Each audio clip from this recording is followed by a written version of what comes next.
Pro Group Management. Workers' comp that works for you. This is 7 at 7 from the Las Vegas Review-Journal. Good evening, I'm Jen Ah. Thanks for joining us on 7 at 7. In Top Stories, sponsored by Nevada Hand's Silver Sky Assisted Living Community. Learn more at nevadahand.org. We've now learned the name of the 4-year-old boy whose body was found in a freezer in northeast Las Vegas. His name was Mason Dominguez, according to an obituary posted by his family. Investigators believe he's been dead since early December. So what we know so far is that a woman sent her daughter to an elementary school yesterday with a note that said, "I haven't seen my youngest child since December 11th. I'm being held in this home against my will." Meanwhile, the mother's boyfriend accused of killing the boy appeared in court this morning. 35-year-old Brandon Toslin faces murder and kidnapping charges. He's due back in court tomorrow. Now to an update on a brawl involving New Orleans Saints Alvin Kamara during his stay in Las Vegas for the NFL Pro Bowl. Another NFL player is also in hot water. Police say the Kansas City Chiefs' Chiefs Lammons joined Kamara in the fight, punching the victim and stomping on him at the Cromwell Hotel. Lammons' next court date is set for March.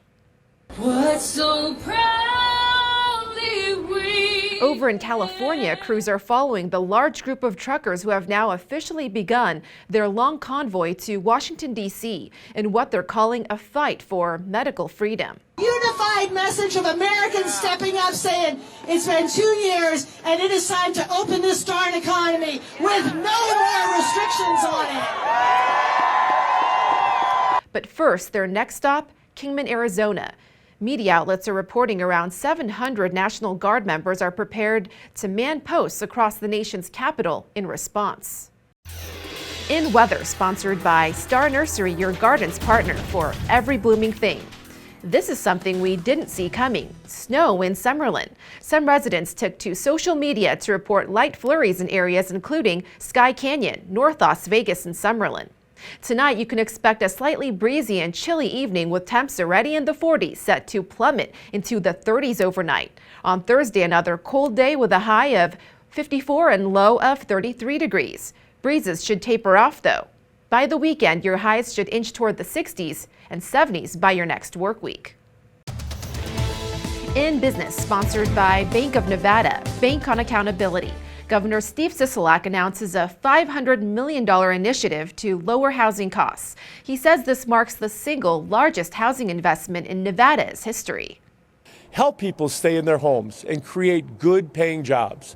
The plan boosts housing construction and home ownership opportunities. Governor Sisolak also talked about investing in teachers and healthcare, also law enforcement in response to the spike in homicides. For his full speech, go to lvrj.com.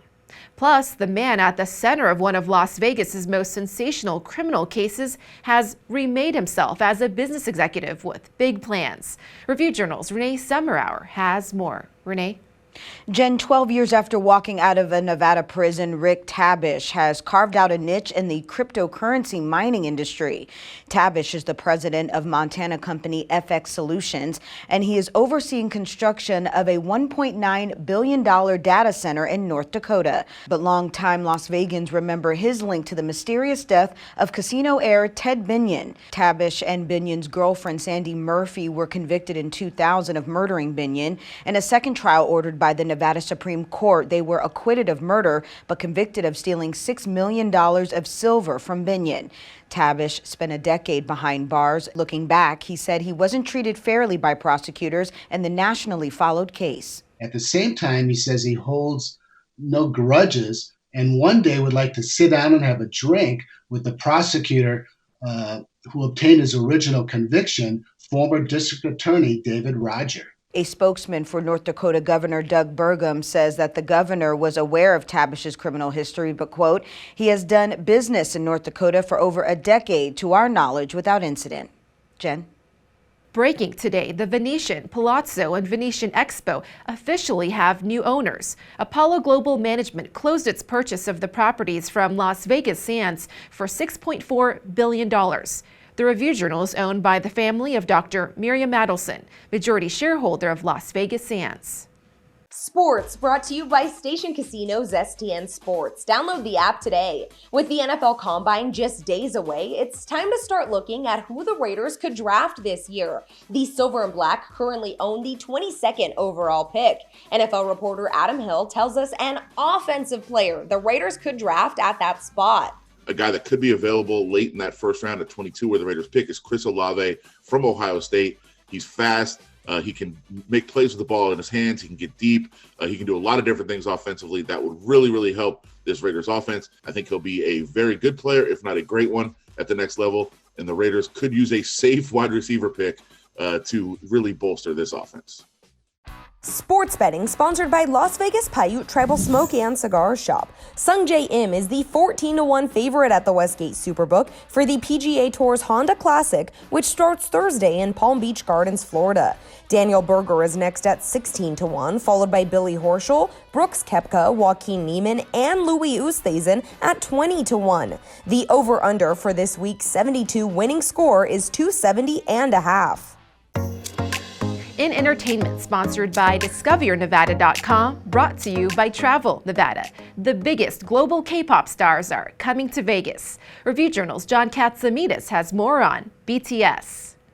The South Korean boy band BTS is coming to Allegiant Stadium, and not for just one night, for 4, on April 8th and 9th and April 15th and 16th for its BTS Permission to Dance show. Those shows are going to be live streamed at the MGM Grand Garden Arena on those nights, and tickets are going to be on sale Saturday at Ticketmaster. Keep in mind, this band has not played in South Korea since 2019, and they're going to do that this year as well. In health, Southern Nevada is chosen for a nationwide study. Clark County is one of 15 counties in the U.S.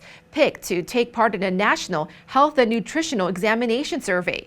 Residents can answer questions about everything from vaccines to low-fat foods. In lifestyle, introducing the Black Giving Circle, a partnership between the Metro Police Department Foundation and the Urban Chamber of Commerce. It'll support programs to help police and community relations, including the Bolden Little League and the Hip Hop and Entrepreneurship Program. Thank you for watching 7 at 7. If you're watching from YouTube, don't forget to subscribe to the Review Journal's YouTube channel for more great content.